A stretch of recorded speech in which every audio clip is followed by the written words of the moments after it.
फिर से स्वागत है आपके अपने एजुकेशन हब पे, जिसका नाम है success education centre, success EDU 15।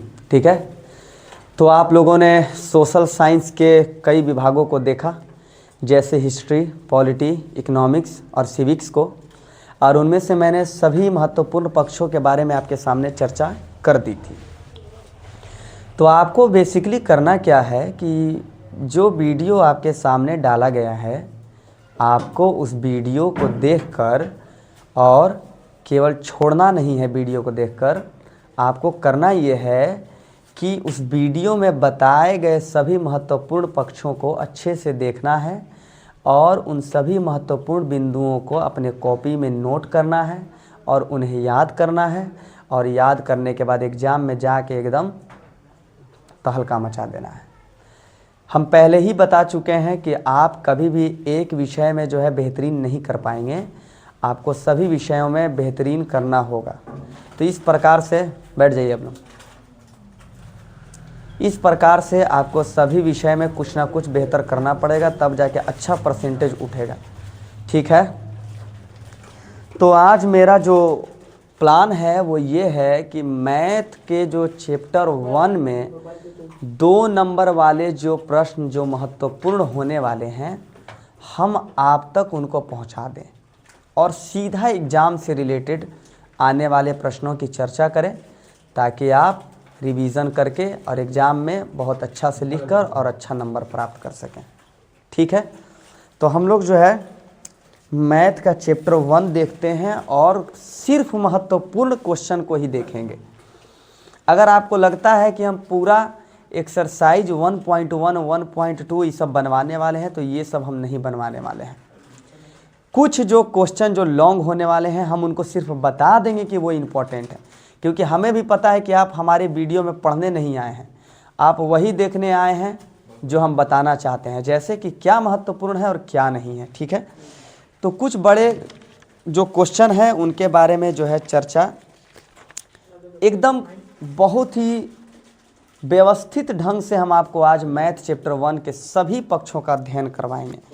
तो सबसे पहला जो मेरा मानना है कि इस चैप्टर से जो सवाल जो महत्वपूर्ण होने वाला है वो है यूक्लिड विभाजन प्रमेयिका से, A बराबर BQ प्लस R वाले से। तो यहाँ से तो पहले तो एक जो है ऑब्जेक्टिव ही बन जाता है कि निम्न में कौन सही है। तो ये हो गया 0, यानी कि 0 छोटा है या बराबर है R के, और ये जो है छोटा है B से। तो आपको पता होगा कि A बराबर BQ प्लस R के लिए क्या सत्य है। तो ये सत्य है, ये जो है सत्य है। पहला ऑब्जेक्टिव यहाँ से मिल गया जी। आपको दूसरा ऑब्जेक्टिव कहाँ से मिलेगा? तो दूसरा ऑब्जेक्टिव मिलेगा परिमेय अपरिमेय संख्या को पकड़ने से। तो आपको पहचानना है कि निम्नलिखित में परिमेय कौन है और अपरिमेय कौन है। तो हम आपको पहचान बता देते हैं परिमेय का। दशमलव प्रसार आपको देख लेना है, दशमलव प्रसार के बारे में थोड़ा सा, कि दशमलव प्रसार उसका यदि शांत है तो हम उसे कहेंगे कि परिमेय है, और अगर दशमलव प्रसार शांत नहीं है तो हम उसे कहेंगे कि अपरिमेय है। तो पहला तो ये हो गया पहचान, पहला पहचान ये हो गया। आपको सेकेंड किन बिंदु पर ध्यान देना है?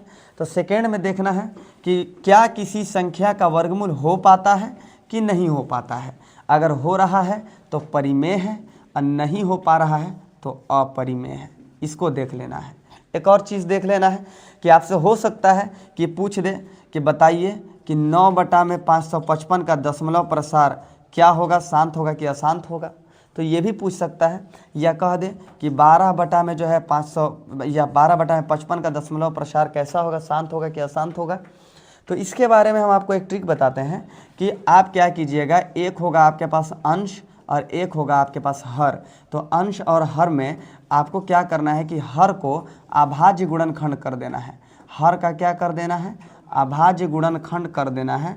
और इसका अभाज्य गुणनखंड करके देख लेना है कि क्या अभाज्य गुणनखंड में 2 और 5 के अलावा, 2 और 5 के अलावा यदि कोई तीसरी संख्या उसमें आ जाती है, 2 और 5 के अलावा, यानी कि 2 के पहाड़े भी हो सकते हैं इसमें, जैसे कि 2 दूना के 4, 2 तिहाई 6, लेकिन 6 में जब करिएगा तो देखिए तो 3 और 2 दोनों आ गया, तो 6 नहीं होगा।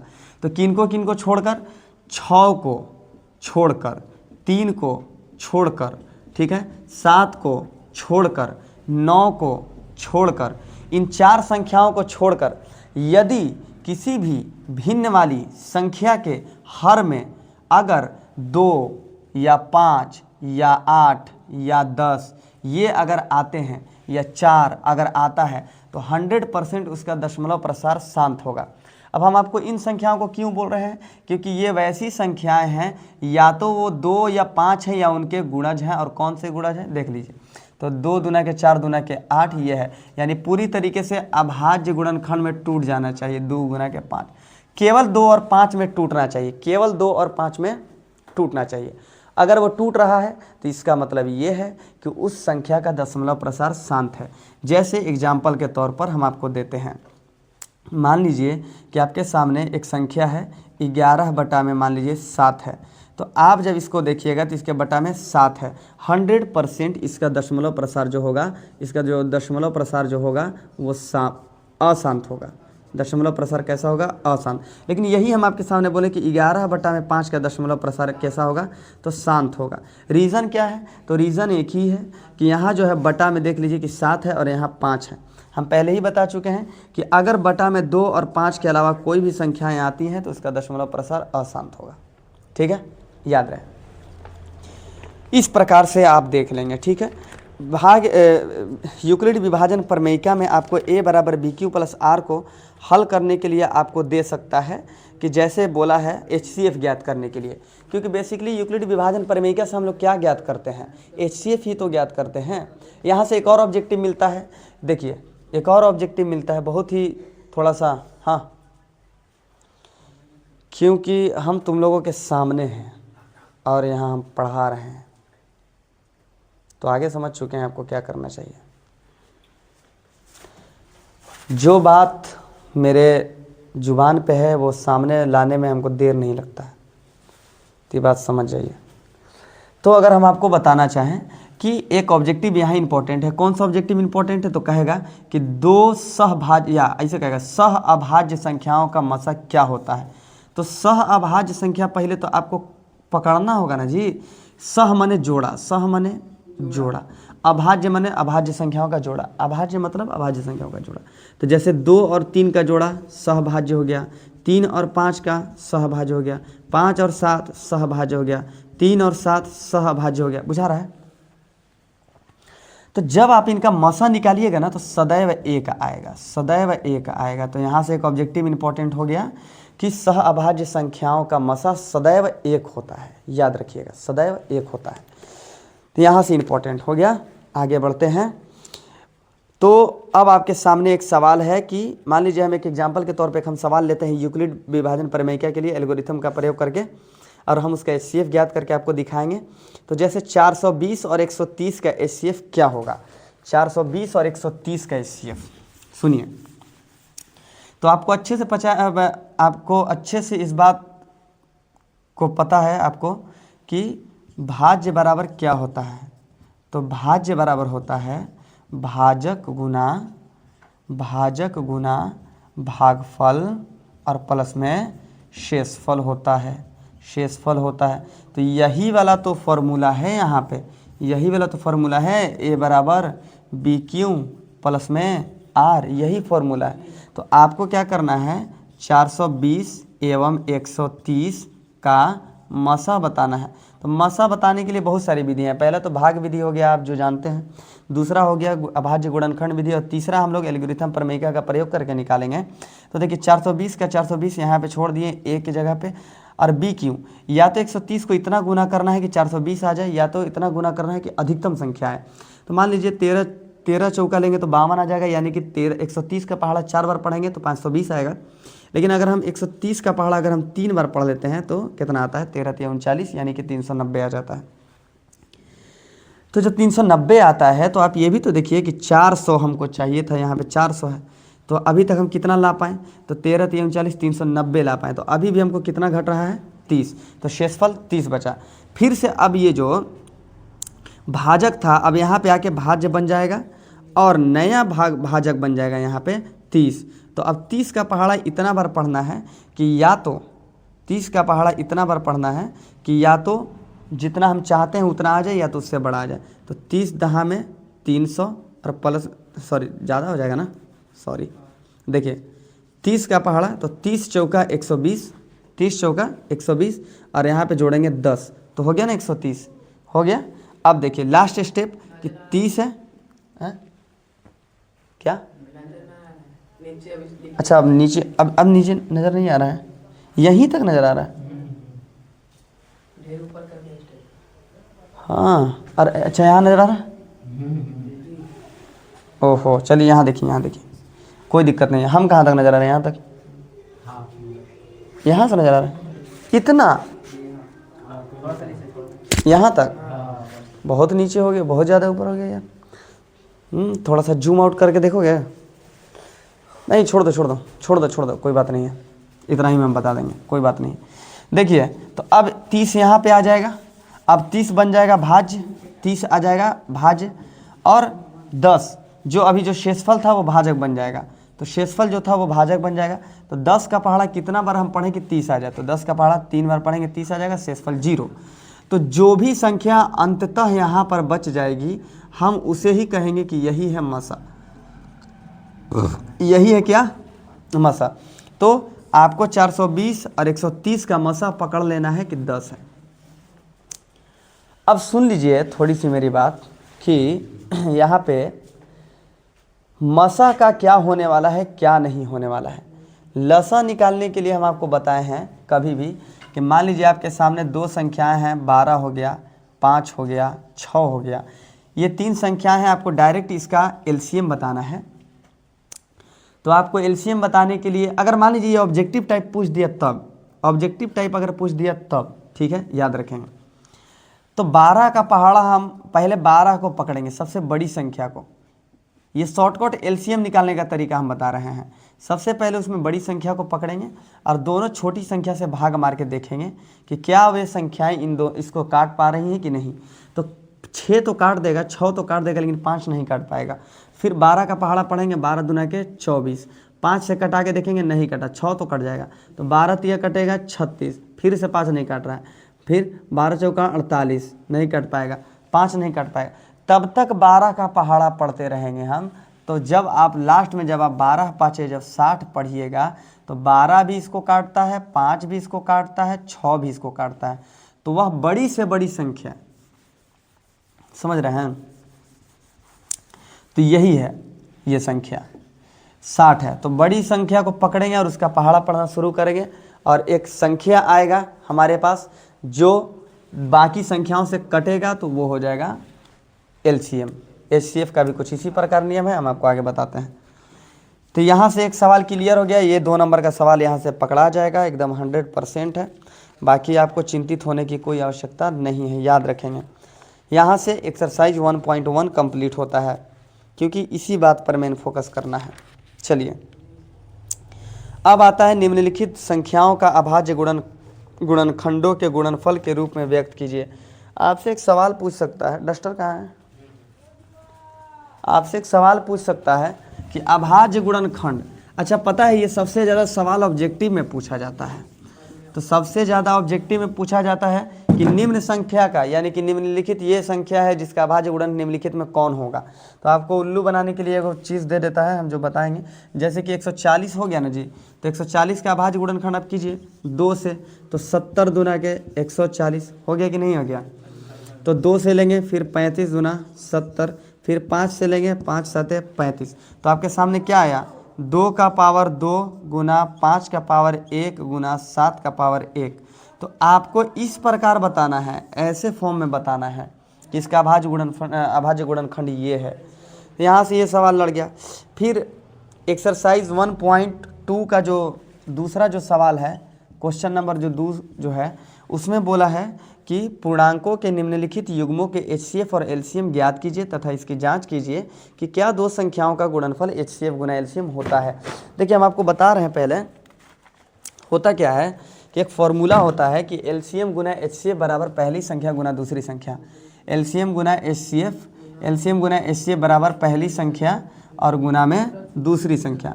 इसका अर्थ ये है कि जब आप कभी भी दो संख्याओं का एलसीएम और एचसीएफ निकालते हैं तो उन संख्याओं का गुणनफल और एलसीएम और एचसीएफ का गुणनफल दोनों ही समान होता है, मतलब दोनों आपस में समान होते हैं। तो वो हम करके देखते हैं। तो जो पहला सवाल है कहा है 26 और 91, 26 और 91 को देखते हैं। 26 और 91 देखिए, तो जब आप 26 का जब आप खंड करेंगे तो आपको मिलेगा 2 गुना 13, 2 गुना 13, ये हो गया 26 का गुणनखंड।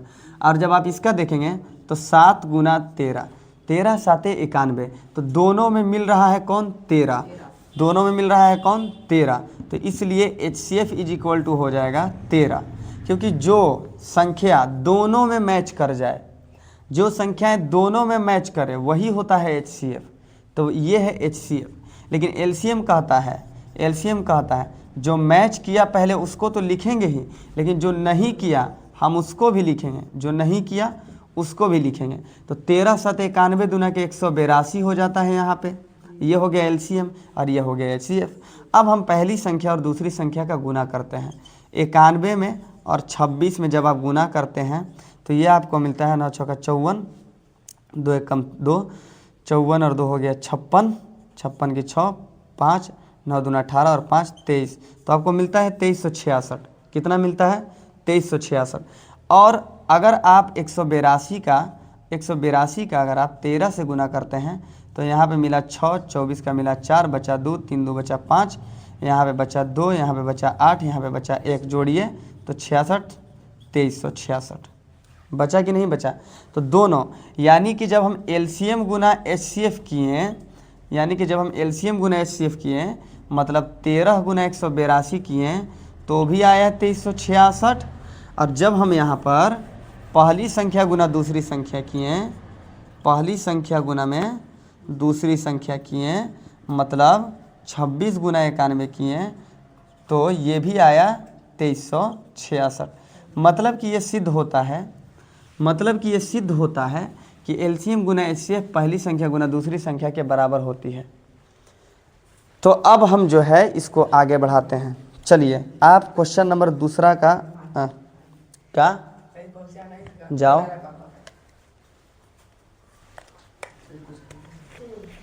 नहीं,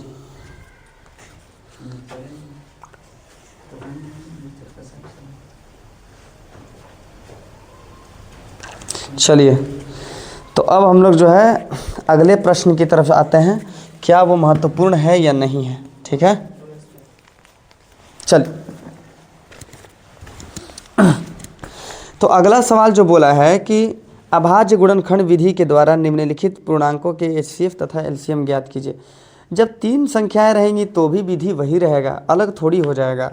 3 संख्याएं 12 है, 15 है, 21 है। देखिए 12 है, 15 है और 21 है, तो क्या विधि अलग थोड़ी हो जाएगा। तो जब आप इसको देखिएगा तो 2 दूना के 4, 3 12, इसको देखिएगा तो 3 5 15, इसको देखिएगा तो 3 7 21। सबका आप अभाज्य गुणनखंड कर दिए, सबको आप तोड़ दिए। तो तोड़ने के बाद आप क्या पाते हैं कि 3 3 3, तीनों में मिला 3, तो 3 हो जाएगा इसका HCF, 3 हो जाएगा HCF।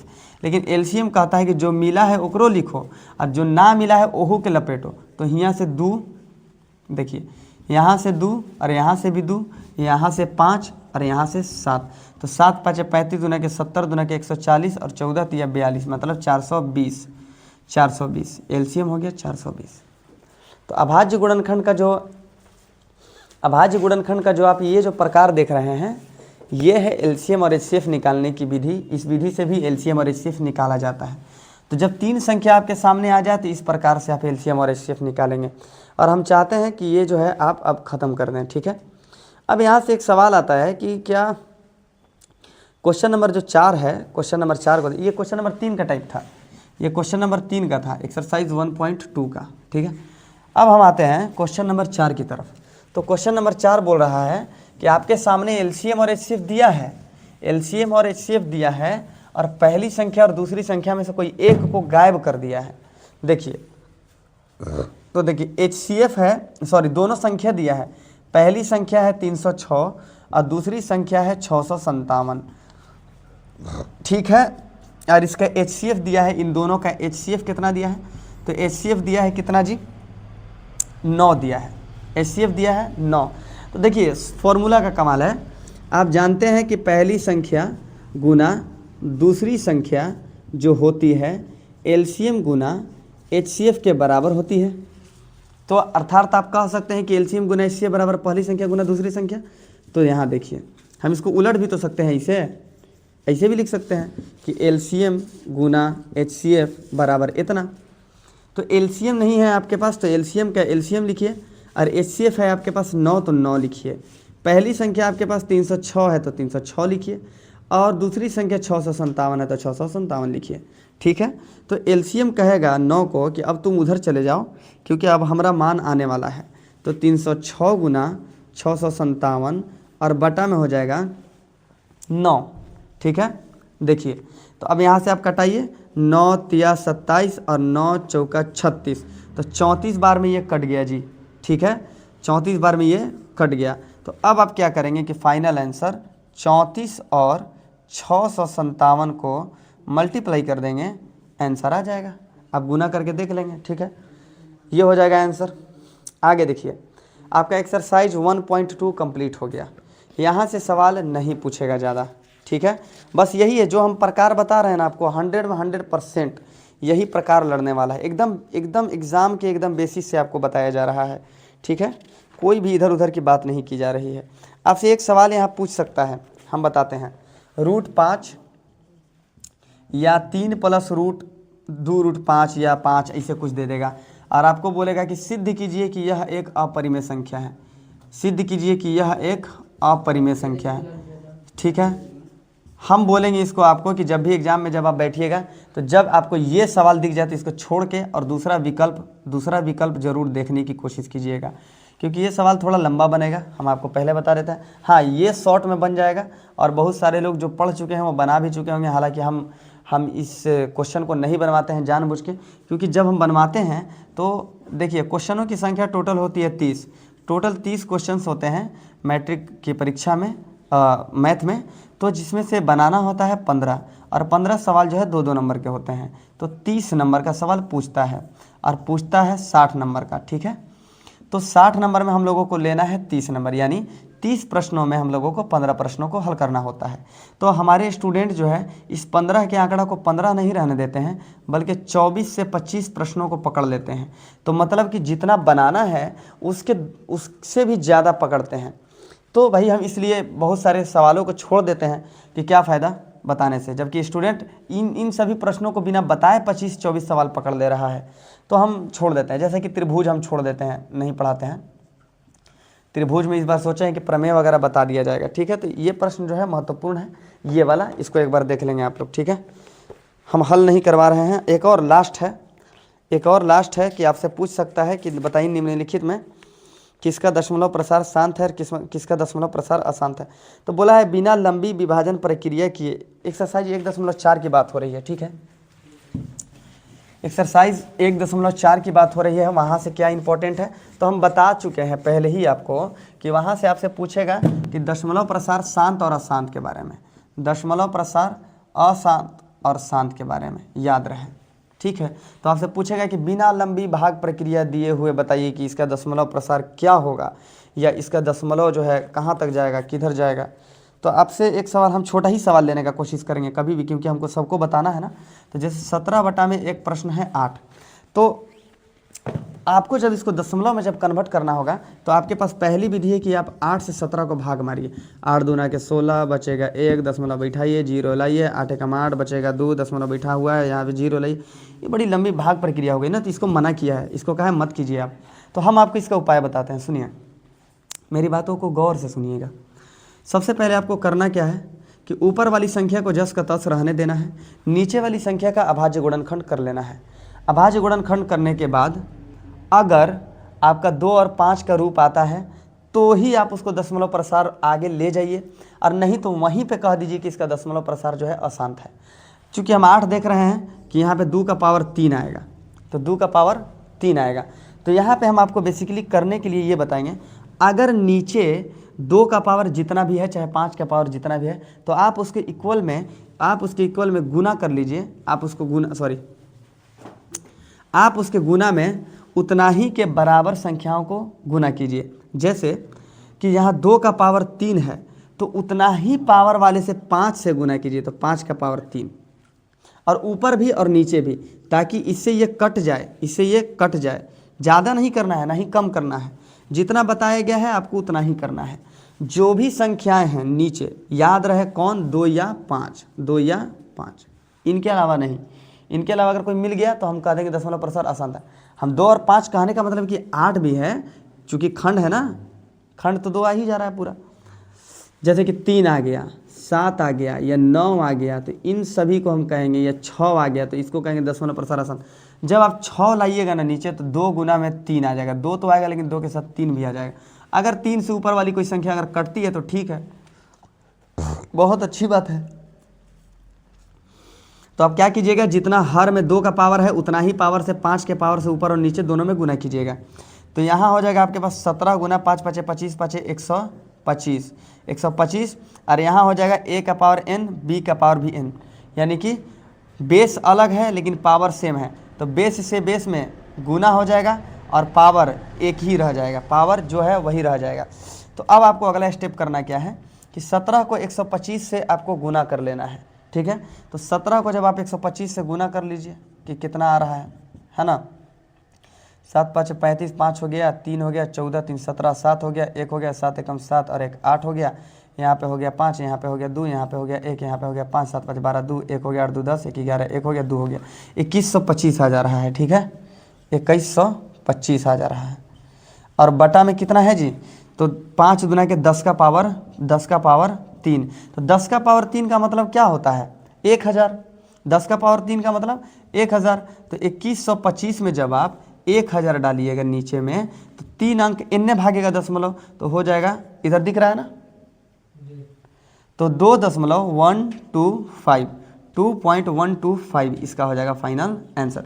तो आपको यही करना है। आपको करना क्या है, पहले संख्या को देखना है कि इसके भिन्न में क्या कोई 2 का पावर या 5 का पावर है। अगर 2 का पावर या 5 का पावर है तो आपको उतना ही पावर के बराबर 5 के पावर से, या 2, अगर यहाँ 5 का पावर होता तो 2 के पावर से करते हैं, ठीक है। क्यों, आखिर ऐसा हम क्यों कर रहे हैं, क्योंकि नीचे वाला गुना होकर 10 के पावर में बदल जाए। देखिए हम इसीलिए तो किए हैं ताकि ये गुना होकर 10 के पावर में बदल जाए और मेरा आंसर आसानी से आ जाए। ये है बिना भाग दिए हुए, बिना लंबी प्रक्रिया के। तो यहाँ से एक सवाल पूछ सकता है। अब हम आपको थोड़ा सा शॉर्टकट बताते हैं। शॉर्टकट में जैसे कि 1 2 है, जैसे मान लीजिए आपके सामने दे दिया कि 0.25 के ऊपर बार है, तो आप इसको कैसे हल करेंगे, इसका मतलब क्या है, इसका दशमलव रूप क्या है। तो इसका तो पहला तो आप जब दशमलव रूप देखेंगे तो 2 5 2 5 2 5 2 5 इस तरीके से है, लेकिन आपको कहा है कि भिन्नात्मक रूप बताइए, इसका भिन्नात्मक रूप है ना। तो जब आप इसका भिन्नात्मक रूप देखेंगे तो आपको कुछ इस प्रकार से हम ट्रिक बता देते हैं। तो जैसे भी देखिए, जो संख्याएं लिखी हैं पहले आप उनको बजाबता लिख लीजिए, और याद रहे अगर संख्या के ऊपर जितने डिजिट्स के ऊपर बार है उतना ही आप बटा में 9 दे दीजिए। ये हो गया आंसर, यही हो जाएगा आंसर। सेकेंड कि मान लीजिए कि 0.2 और 5 के ऊपर केवल बार है लेकिन 2 के ऊपर बार नहीं है। तो 2 के ऊपर बार नहीं है तो सबसे पहले आपको क्या करना है कि फिर से पूरा डिजिट लिख लेना है और बटा में जो है, वीडियो थोड़ा सा कट गया था तो हम आपको समझा रहे थे कि अगर 0.25 के ऊपर अगर बार है तो किस प्रकार से हम इसको जो है बदलेंगे। वीडियो रुक जाने का कोई कारण होगा, फ़ोन के वजह से प्रॉब्लम, तो यहाँ से हम समझा रहे थे। देखिए हम समझा चुके थे हालांकि हम ध्यान नहीं दिए। देखिए तो जैसे कि 0.25 के ऊपर केवल 5 के ऊपर बार है, 2 के ऊपर बार नहीं है। तो सबसे पहले फिर से हम बोलेंगे आपको कि वो पूरी संख्या को आपको लिख लेना है और बटा में उतना 9 देना है जितने के ऊपर बार है और उतना 0 देना है जितने के ऊपर बार नहीं है। तो एक संख्या के ऊपर बार था और एक संख्या के ऊपर बार नहीं था, तो जिसके ऊपर बार था उसका 1 9 दिए और जिसके ऊपर बार नहीं था उसका 1 0 दिए। और लास्ट एक काम इसमें और करना है कि जिस संख्या के ऊपर बार नहीं है उसमें से उस संख्या को फाइनल संख्या में से घटा देना है। तो ये हो गया 23/90, 23/90, ये हो गया इसका आंसर। थर्ड टाइप आपको बहुत अच्छे से पता है, बचपन से सीखते आ रहे हैं कि मान लीजिए 2.1 है, इसका दशमलव उड़ाना है। सिंपल सी बात है, 21/10 लिख देंगे और दशमलव के बाद जय गो संख्या तय गो 1 के साथ 0 है कि नहीं है, आप ये जानते हैं। यहाँ से यही इंपॉर्टेंट होने वाला है। और इम्पॉर्टेंट होने वाला है, आपसे बहुत सारा चीज़ दे देगा। जैसे कि मान लीजिए कि एक ऑब्जेक्टिव देता है। ऑब्जेक्टिव गाइड कोई लाया है मैथ का? नहीं लाया है। हालांकि हम ऑब्जेक्टिव तो करवाने वाले हैं, आपको टेंशन नहीं लेना है। ऑब्जेक्टिव हम आपको निश्चिंत रूप से करवाएंगे और बहुत अच्छे से करवाएंगे। तो मैथ का आपका चैप्टर 1 का जो इतना सारा जो सिनेरियो है, इतना सारा जो टाइप्स है, वो ही इम्पोर्टेंट है। इसके अलावा आपका चैप्टर 1 से कुछ भी इम्पोर्टेंट नहीं है। इतने सवाल में आपका सारा चैप्टर 1 से सवाल लड़ जाएगा। अब रही बात ऑब्जेक्टिव की, तो ऑब्जेक्टिव में बार बार वही सवाल घुमा फिरा के पूछेगा कि लसा मसा बार बार वही पूछेगा। अभाज्य गुणनखंड वही पूछेगा, पी का पावर क्यू का पावर, इस तरीके से पूछेगा। अब ऑब्जेक्टिव के क्लास में हम लोग ऑब्जेक्टिव को देखेंगे, लेकिन याद रहे सभी लोग टारगेट का ऑब्जेक्टिव जो है उसको ले लेंगे। टारगेट के ऑब्जेक्टिव को ले लेंगे ताकि सभी लोग एक मुँहे सब कोई पढ़े। ये नहीं कि किसी का ऑब्जेक्टिव कुछ और है, किसी का, हालांकि होता ऑब्जेक्टिव वो सब में एक ही है, लेकिन कठिनाई होगा आप लोगों को थोड़ा।